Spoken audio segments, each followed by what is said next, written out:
14h-16h, Brigitte Lahaie, Sud Radio. Et c'est avec Didier Pleu que nous apprenons à accepter les déceptions que peuvent nous apporter notre partenaire. On va commencer avec Elodie qui est avec nous. Bonjour Elodie. Bonjour Brigitte, bonjour Didier. Je suis contente d'être parmi vous pour traiter d'un gros sujet aujourd'hui. Un gros dossier, comme on dit. Un gros dossier, exactement. Alors allez-y, racontez-nous. Eh bien, moi, par rapport à mon témoignage, je voudrais dire la souffrance que j'ai eue il y a 20 ans lorsque j'ai quitté la région parisienne et j'ai épousé un Normand. Ce qui s'est passé, c'est que j'ai eu le sentiment d'être complètement déracinée. Donc, j'ai laissé derrière moi ma famille, mes amis, mon lifestyle, mon travail qui était passionnant, puisque j'étais enceinte et on avait décidé de faire ce bébé plus au calme dans la campagne normande. Et il s'est trouvé que lorsque je suis arrivée sur le territoire de mon mari, eh bien, ça a été tout autre chose. Moi, j'attendais un peu une vie un peu rêvée, au calme, avec quelqu'un qui prendrait soin de moi et je pourrais prendre soin de lui. Et en fait, ça s'est pas du tout passé comme ça. Et ça a été extrêmement difficile puisque mon mari a continué à faire ses activités, à avoir ses amis, avoir une vie de famille très développée. Et ça a été difficile pour moi parce que je croyais que j'allais créer mon petit foyer, ma petite famille, etc. Mais ça s'est pas du tout fait comme ça. Donc je me suis sentie, il m'a fallu beaucoup d'adaptabilité. J'ai pas eu du tout d'empathie. J'ai pas eu d'écoute et d'empathie par rapport au déracinement et à tout ce que je ressentais, cette solitude en réalité. J'ai énormément souffert de solitude, d'incompréhension et de manque d'empathie en fait de la part de sa part, oui. De sa part, à un point que ça a créé beaucoup de discorde entre nous et que j'ai regretté à un moment. J'ai vraiment regretté, parce que moi je venais vraiment pour m'investir avec lui dans mon couple, créer un foyer, qu'on fasse plein de choses ensemble, etc. Et c'est avéré que en réalité il n'a pas du tout changé lui son style de vie de célibataire entre guillemets, et que moi j'ai beaucoup souffert de ça. Et heureusement j'ai quand même rebondi, mais ça m'a quand même valu une grosse dépression. Donc qui n'a pas du tout été détecté, hein. C'est a posteriori que je me rends compte que finalement j'ai été en dépression. Et donc j'ai beaucoup souffert de ça, beaucoup de frustration, malgré le fait que je communiquais sur mon mal-être, mais il n'était pas affecté en réalité. Et pourtant son amour était intact, hein, parce que mais vous voulez dire qu'il comprenait pas, il entendait pas ou... Non, il comprenait pas. Il comprenait pas il pensait que j'avais tout pour être heureuse, mais en réalité, ce qui me manquait, c'était qu'il prenne soin de moi, qu'on passe du temps ensemble. Ça arrivait par exemple les week-ends qu'il parte faire ses activités, ses passions, et moi j'étais toute seule avec mon bébé, alors que je n'avais pas du tout prévu ça. Moi, je pensais qu'on allait faire plein de choses ensemble, qu'on allait être un couple unique. Mais est-ce que vous en aviez parlé avant de le rejoindre en Normandie? Parce que pas du tout. Ça s'est fait très vite. Oui. Alors encore une fois, c'est pas du tout une critique et on entend bien ce que vous avez dû traverser, Elodie. Hein. Mais on entend bien que vous aviez un peu projeté un idéal de vie à deux, sans en avoir vraiment parlé avec lui. Hein. Il me semble, Didier Pleu, qu'il y a quelque chose comme ça qui n'avait pas été dit. Oui, quand j'écoute Elodie, ça a dû être difficile, mais c'était sans doute une personne très romantique. Alors attention, je mets un bémol. La Normandie, je suis normand, c'est bien un lieu de vie idéal, mais les Normands sont humains. Donc les Normands sont humains, donc ça veut dire que si Elodie, elle a été très amoureuse d'un homme qui avait beaucoup de charisme, beaucoup de choses, ont décidé de partir en Normandie, mais si elle n'a pas perçu que c'était peut-être un adulte un petit peu roi, qui fait ce qu'il veut quand il veut, etc., vous avez beau mettre votre amour en Normandie, il restera roi à faire ce qu'il veut quand il veut, des loisirs, etc.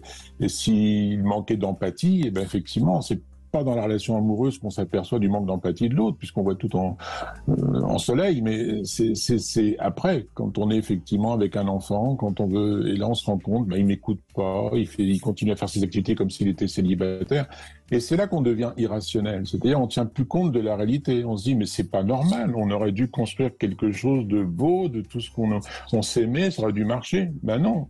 Ça marche avec quelqu'un qui continue à être un peu un grand enfant, à faire ses activités, à pas forcément communiquer, à pas forcément se remettre en cause. Et c'est ça qui tue dans le couple. C'est-à-dire, on se dit toujours inconsciemment, mais il devrait se rendre compte que je suis malheureuse, que je suis seule, qu'on partage rien, qu'il continue à vivre comme un célibataire. Tant qu'on se dit ça tous les matins, ça change pas. Si un jour on se dit, mince, j'ai l'impression que je suis un peu avec comme on disait vulgairement, avec un big fucking baby, c'est-à-dire un adulte qui est encore dans je fais ce que je veux quand je veux, bah là, il faudra travailler la relation en disant, bon, il va falloir être peut-être plus affirmé, plus conflictuel, lui dire ce qui plaît pas, trouver de nouveaux compromis, de nouvelles constructions, et non pas attendre passivement que l'autre change et bouge. Et c'est sans doute ce qui a dû se passer avec Élodie, c'est-à-dire elle est passée de très romantique, un idéal de couple, comme vous le disiez, Brigitte, à mince, la réalité n'est pas du tout comme ça, quoi. C'est pas du tout l'homme que je croyais.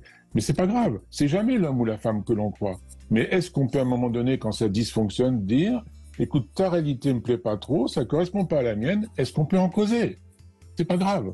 Parce que si on cause à un adulte un peu roi de arrête de faire tout ce que tu veux tous les dimanches, bah peut-être qu'il va faire une activité avec vous, avec votre enfant, et qu'il va tempérer ses ardeurs parce qu'il sent que ça chauffe dans le couple. Mais ça veut dire non pas attendre, non pas exiger, mais il va falloir que je m'affirme, que je communique et que je dise ce que je ressens pour construire. Et la plupart des couples veulent pas le faire parce que la plupart se disent mais s'il m'aime, il devrait agir différemment. Ben non, tant qu'on lui dit pas, qu'on l'exige pas, ça marche pas. Et puis plus on a affaire à quelqu'un qui est un petit peu roi, hein, comme était votre compagnon, Élodie, oui. plus il faut s'affirmer fort.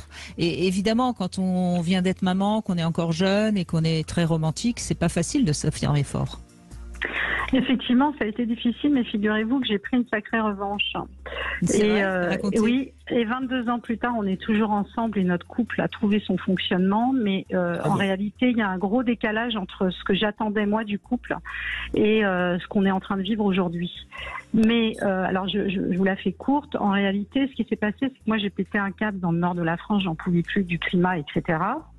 Et je lui ai dit, écoute, moi, je descends dans le sud de la France, mon rêve, c'est d'aller vivre sur la Côte d'Azur, donc coûte que coûte, j'irai avec mes enfants sous les bras, donc tu nous rejoindras le week-end s'il le faut. Et il a eu très peur. Et du coup, il est venu dans le sud. Et on a monté, donc depuis plus de 10 ans maintenant, on est dans le sud de la France. On a fait notre vie. Mais ce qui s'est passé, c'est que c'est lui à son tour qui s'est retrouvé déraciné, loin de sa famille, de ses amis, etc. Et là, alors j'ai pas pris ma revanche méchamment, évidemment. Là, je l'ai accompagné. J'ai été justement dans l'empathie. Et là, on a vraiment créé notre famille. Et même si elle est un peu originale, notre famille, parce qu'on est quand même très indépendants, voilà, tous les deux. Mais du coup, il s'est beaucoup rapproché de moi et il s'est vraiment investi dans l'éducation de ses enfants et un peu plus dans son couple. Voilà. Mais voilà ce qui s'est passé en fait. Il a fallu que lui soit lui-même déraciné et qu'il comprenne que moi, ce que j'ai vécu, pour enfin donner de la place à notre couple. Donc c'est le contexte, le changement de contexte qui a fait qu'on a pu évoluer. Et voilà. Donc, c'est une belle. Je trouve que c'est une belle histoire que vous nous racontez finalement, Élodie.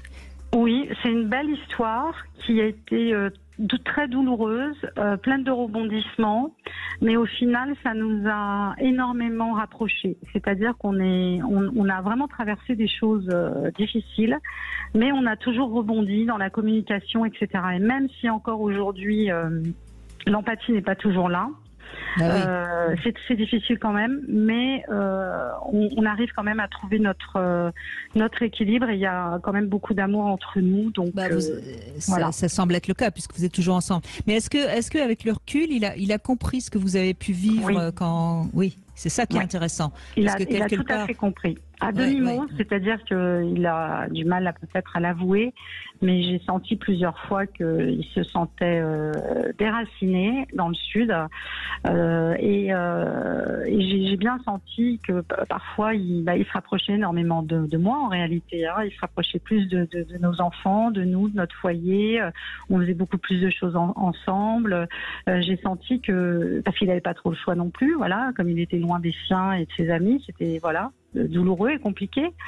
Mais au départ, il faisait beaucoup d'allers-retours et pour remonter en haut, en Normandie. Et puis finalement, petit à petit, plus on faisait notre vie dans le sud, moins les allers-retours étaient fréquents et plus il construisait.